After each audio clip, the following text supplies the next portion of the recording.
और अब बात राज्यसभा की। राज्यसभा में अरसे बाद एक नया रिकॉर्ड बना है। 101 सांसद अब बीजेपी के हो चुके हैं।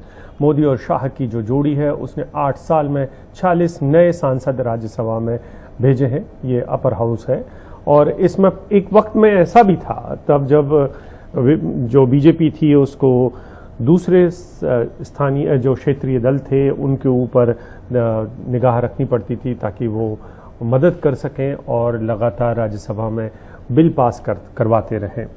तो वो अब ज़रूरत धीरे धीरे खत्म हो गई है। 101 सांसद पहुंच चुके हैं राज्यसभा में। और एक और रिकॉर्ड वैसे कांग्रेस के नाम पे भी बना है कि इससे पहले 1988 में 100 के पार कांग्रेस हुई थी। अब उसके पास ऐसे कई राज्य हैं, तकरीबन 14 या 16 ऐसे राज्य, 14 राज्य माफ करिए, जहां से उनका कोई भी प्रतिनिधि राज्यसभा में नहीं पहुंच रहा है। और हमारे साथ अखिलेश शर्मा है। अखिलेश, बीजेपी और कांग्रेस दोनों ने राज्यसभा में नए रिकॉर्ड बनाए।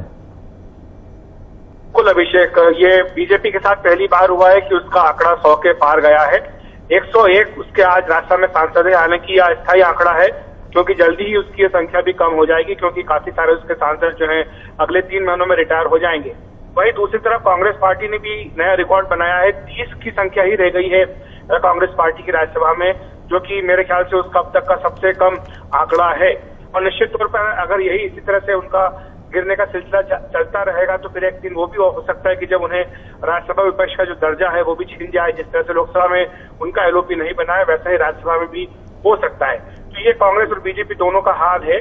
हालांकि आपको बता दूं कि जहां तक राज्यसभा में बहुमत का प्रश्न है, बीजेपी अपने बूते पर बहुमत का आंकड़ा 2024 तक नहीं पा सकेगी, लेकिन 100 का आंकड़ा पार होने का मतलब ये है कि जो अभी कुछ महीने बाद राष्ट्रपति के और उपराष्ट्रपति के चुनाव होने जा रहे हैं उसमें बीजेपी अपने बूते पर ही जो है वो अपना राष्ट्रपति और उपराष्ट्रपति बनवा सकती है। उसको मुझे लगता है कि बीजेडी या फिर वाईएसआर में से किसी एक पार्टी के समर्थन की जरूरत पड़ेगी, लेकिन मोटे तौर पर यह माना जा रहा है कि विपक्षी दल चाहे सारी पार्टियां एक हो जाएं, लेकिन इसके बावजूद भी बीजेपी को अपना राष्ट्रपति उपराष्ट्रपति बनाने में कहीं कोई दिक्कत नहीं होगी। अखिलेश, आप राजनीति को बहुत अच्छे से समझते हैं, दशकों से आप कवर कर रहे हैं। अगर हम लोकतंत्र के लिहाज से देखें तो विपक्ष को भी उतना मजबूत होना बहुत जरूरी है जनता के मुद्दे उठाने के लिए। अगर इस तरह की स्थिति होती है और सत्ता पक्ष नंबर गेम में अगर आगे होती तो ऐसे में वो मनमानी भी करती है और कई बार हम देखते हैं कि मनमानी जो है वो लोगों के हितों से ऊपर भी चली जाती है। देखिए, ये तो एक बहस का विषय है अदिति, क्योंकि जो आजादी के 30 साल पहले 3 साल थे, 3 दशक थे, उसमें कांग्रेस पार्टी का ही एक छत्र राज हुआ करता था। वहां पर विपक्ष जो है वो नाम मात्र का था। तो तब भी ये सवाल उठता था कि क्या जो तब की कांग्रेस सरकार थी वो सारे मनमाने ढंग से फैसले करती थी, और अब भी यही स्थिति है। लेकिन ये लोकतंत्र का एक पहलू है। विपक्ष मजबूत होना चाहिए, सब मानते हैं, लेकिन विपक्ष को मजबूत करने की जिम्मेदारी सत्ता पक्ष की नहीं होती है। ये बीजेपी की जिम्मेदारी नहीं है कि कांग्रेस मजबूत हो, और इसलिए कांग्रेस को अपने भीतर झांक करके देखना पड़ेगा कि कहाँ उससे कमियां हैं।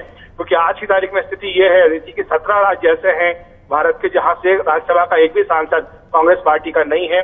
इसी तरह से 14 राज्य हैं जहां पर कि लोकसभा का एक भी सांसद कांग्रेस का नहीं है, और 7 राज्य ऐसे जहां से सिर्फ एक सांसद कांग्रेस का लोकसभा में है। तो ये कांग्रेस की दयनीय स्थिति है उसको दर्शाता है।